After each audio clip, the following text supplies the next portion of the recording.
wabarakatuh. Halo adik-adik dan teman-teman semua. Perkenalkan, nama saya Isnaini Putri Ramadhani. Saya akan menceritakan sebuah cerita rakyat tentang Lutung, Kasarung, dan Purbasari. Alkisah di Jawa Barat.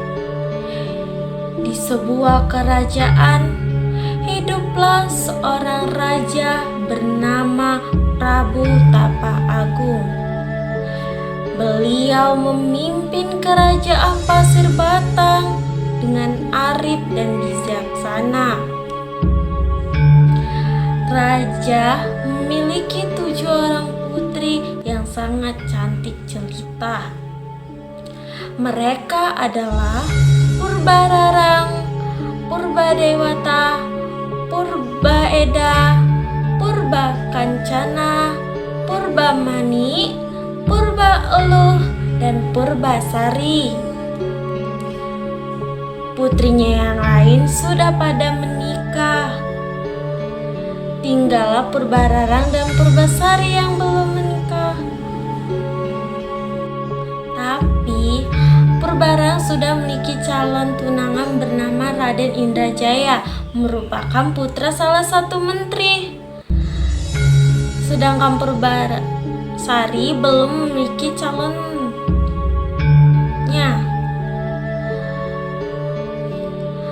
Raja Prabu Tapa Agung berniat ingin turun tahta karena usianya semakin tua dan sakit-sakitan. Dia pun berniat akan memberikan tatanya kepada Purbasari, putri bungsunya.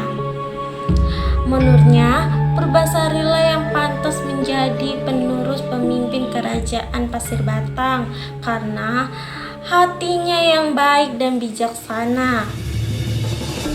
Namun, jika raja memberikan tahta kepada Purbararang, dia takut akan masa depan rakyatnya nanti karena sifat Purbararang yang sembrono, sombong, dan iri.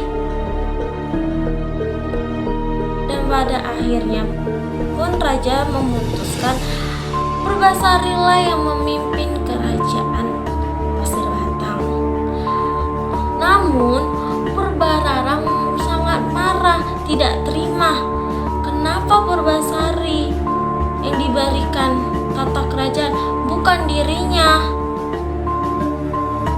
Tapi tetap itu sudah keputusan raja, tetaplah Purbasari yang memimpin. Akhirnya pun raja keluar istana dan menjadi petapa. Purbararang semakin marah. Dia pun pergi dan menemui calon tunangannya Raden Indrajaya dan mengatakan semuanya.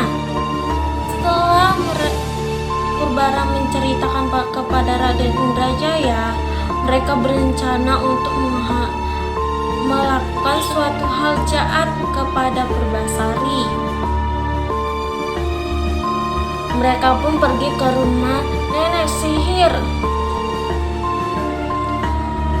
dan meminta untuk mengutuk Purbasari. Nenek sihir pun memberikan sebuah boreh atau ramuan hitam. Berilah boreh ini kepada Purbasari dan nenek sihir. Setelah itu mereka kembali ke istana dan Purbararang pun melakukan apa yang disuruh. Nenek sihir pun memberikan minuman kepada Purbasari yang telah ia campuri dengan boreh tersebut. Setelah Purbasari meminumnya, tiba-tiba tubuhnya dipenuhi dengan bintik-bintik hitam. Nah, dengan cara itulah Purbararang bisa menggagalkan Purbasari untuk menjadi ratu kerajaan Pasir Batang. Orang yang terkena kutukan dan memiliki penyakit mengerikan tidak pantas menjadi ratu kerajaan Pasir Batang. Sudah sepantasnya dia diasingkan ke hutan, kata Purbararang. Purbararang pun menyuruh Uwa Batang untuk mengasingkan Purbasari ke hutan. Setelah Purbasari diasingkan hutan, dan Purbasari pun akhirnya hidup di hutan dan tinggal di sana. Sari pun berteman dan tinggal bersama hewan-hewan yang ada di hutan. Purbasari memiliki satu teman seekor monyet berbulu hitam. Dia beri nama Lutung Kasarung.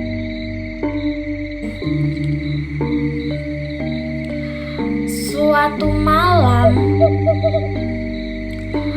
si Lutung Kasarung saat bulan purnama pergi keluar dan bertapa memohon kepada Sang Maha Agung untuk menghilangkan kutukan yang ada pada tubuh Purbasari.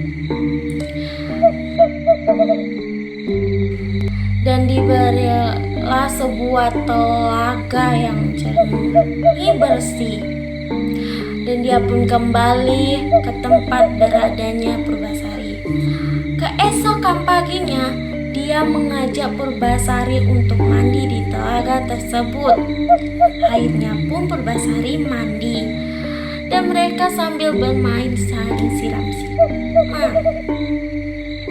Tiba-tiba keajaiban datang. Bintik-bintik hitam yang ada di tubuh Purbasari seketika menghilang semua. Dia merasa senang dan bahagia. Kembali ke kerajaan, Purbararang ingin menemui adiknya dan melihat bagaimana keadaan adiknya selama tinggal di hutan. Dia pun pergi ke hutan dan menemui adiknya, Purbasari. Saat dia bertemu dengan Purbasari, dia terkejut bahwa tubuh Purbasari bersih semua seketika. Kemana bintik-bintik hitam itu? Kenapa sudah menghilang?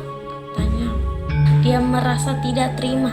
Dia pun berkata, seorang ratu harus memiliki calon suami, kata Purbararang. Dan Purbasari pun menarik si Lutung dan memperkenalkannya sebagai calon suaminya. Purbararang pun menyangkal, mana mungkin seorang monyet menjadi calon suami seorang ratu? Hanya tiba-tiba Lutung Kasarung merubah wujudnya menjadi seorang pangeran yang tampan. Mereka merasa terkejut juga. Tapi Purbararang masih belum terima. Dia pun mengajak Purbasari melakukan sayembara. Saat mereka melakukan sayembara, pemenangnya adalah Purbasari. Dia pun menyerah dan mohon maaf kepada Purbasari atas perlakuannya selama ini. Karena kebaikan Purbasari, dia memaafkan kakaknya si Purbararang. Dan akhirnya mereka kembali ke istana dan Purbasari ke istana membawa calon suaminya. Dan akhirnya Purbasari pun menjadi ratu di kerajaan Pasing Batar dan menikah dengan pangeran. Mereka pun hidup bahagia. Purbasari tidak tahu bahwa si Lutung Kasarung adalah seorang pangeran bernama Gurumida yang dikutuk dan diturunkan ke bumi karena tidak menikahi bidadari. Dia ingin mencari wanita seperti Sunan Ambu ibunya.